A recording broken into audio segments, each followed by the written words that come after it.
Hey, this is Drew Page. Welcome to the Drew Page channel. In this video, I want to break down who is to blame for the Kyle Rittenhouse jury verdict. Now, I know that there is a lot of emotion surrounding this case from both sides. There's one group who argues on the conservative side that this is a clear case of self-defense, that there wasn't really anything to argue about and the case should have never been brought in the first place.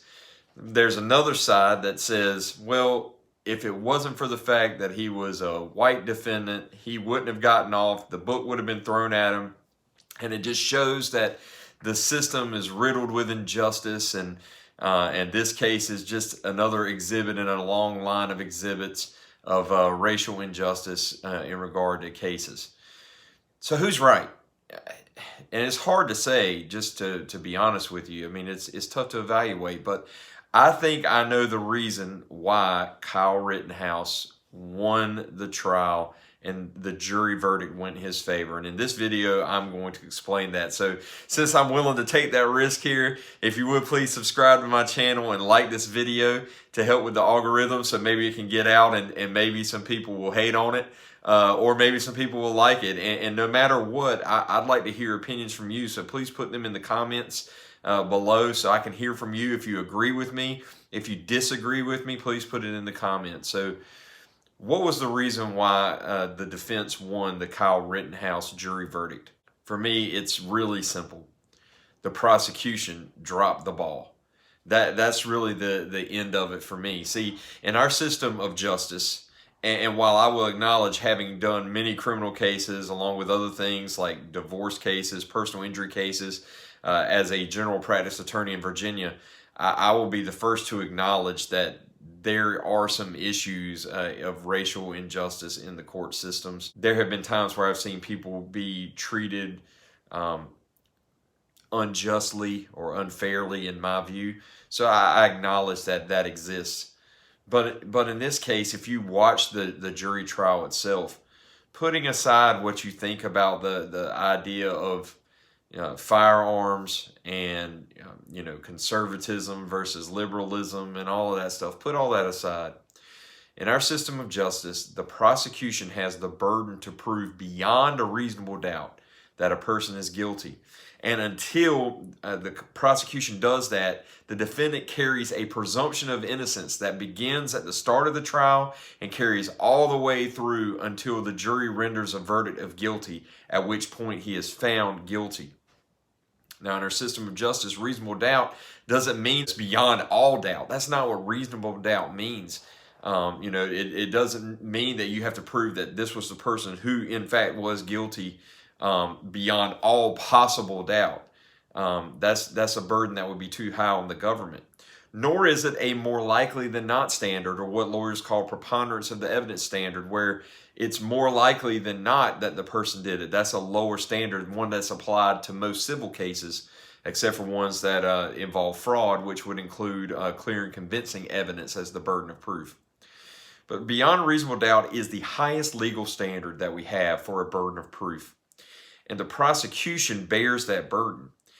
Now, the defense has an affirmative defense of self-defense in a case involving, assault and battery, homicide, things of that nature, like Kyle Rittenhouse faced. However, the fact that they have that affirmative defense does not alleviate the prosecution from proving beyond reasonable doubt that Kyle Rittenhouse was guilty. So in other words, the prosecution has the burden to show that it was not self-defense, is essentially the case. That's probably not the most artful way to put it, and I'm sure there are some lawyers who could probably word it a little better in the comments, but just for simplicity, the burden throughout, the burden of persuasion, the burden of proof lies with the prosecution the entire time. The defendant has what's called the burden of production in regard to self-defense. And so the prosecution is the one responsible for proving that Kyle Rittenhouse was guilty. Now look at what the prosecution put on in the case. The witnesses that he put on, 3 of them at least, were extraordinarily helpful for the defense. In fact, as a defense attorney, sometimes I was wondering whether the witness was called by the defense or by the prosecution. I mean, the prosecution witness that was talking about how the person was chasing him with a gun. The time when the prosecution witness was saying that that the other person was trying to reach for Kyle Rittenhouse's gun. I mean, those were things that weren't really all that helpful, and maybe he was trying to get some of the bad evidence out there, but the defense was able to build on their theme of the case of self-defense through the prosecution's witnesses on cross-examination. So that was a problem. It was also problematic when the prosecutor picked up the AR-15 and put his finger on the trigger and pointed the gun in the courtroom. If you're going to be dramatic as a trial lawyer, and there's room for drama in trial practice, you should certainly be dramatic and theatrical and memorable. Those are all things that a jury expects out of a trial lawyer because of our media age and because of television and things of that nature. But if you're going to be dramatic, you need to be dramatic properly and in the right way. And you know, when you're holding a firearm improperly and you're representing the government, you probably need to consult with someone to make sure that you're holding it right, that you're displaying it right, that you're doing things the right way, so there's nothing to distract. So when we look at what happened here, with the evidence that the prosecution has beyond reasonable doubt to prove that it was not a self-defense case, it is not surprising that the jury returned a verdict of not guilty. Now, you may still be upset, you may not like that explanation, and that's okay. But at the end of the day, the jury has to make a decision with the evidence that's presented to them in court, not what's presented by the media, not what's presented by the news, not what's presented in the newspaper, not what's presented to them based on political action groups or anything like that. They have to make a decision based on the law that's in front of them, that's been presented, and they have to view it in view of the burden of proof that the prosecution has. And if the prosecution does not meet their burden of proof, it doesn't matter if the person was in fact guilty. If they can't prove it in court, it does not matter. And that's why we have a court system, is to put that evidence on and give people their right to a trial by jury that they have by the Constitution. And if the prosecution can't convince a jury beyond a reasonable doubt, then the case, the failure to be able to get a conviction falls on the prosecution. So I wanted to jump on here just to give you my thoughts on this. Again, you may not agree with this.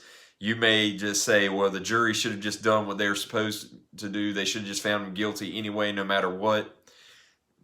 And you certainly have a right to that opinion, but that's just not the way that our system of justice is supposed to work. And I think that the issue being that needs to apply, and I think that this is a fair critique. I think that needs to apply in every scenario, in every circumstance, regardless of race, gender, nationality, things of that nature. Everyone should have a right to a fair trial, not an equal trial, because there's no such thing as equality, as I've mentioned in several other videos. We can strive for it, but there's no such thing, because no one is the same, no case is the same. But what we should strive for is justice and fairness, and that should be applicable to everybody. So again, I'm Drew Page. Thanks for watching this video. Please put in the comments if you agree, if you disagree. While you're there, please subscribe to my channel and like this video to get it out there. Maybe we can have a reasonable conversation about cases like this, and I hope it's been a help to you. So until next time, stay tuned.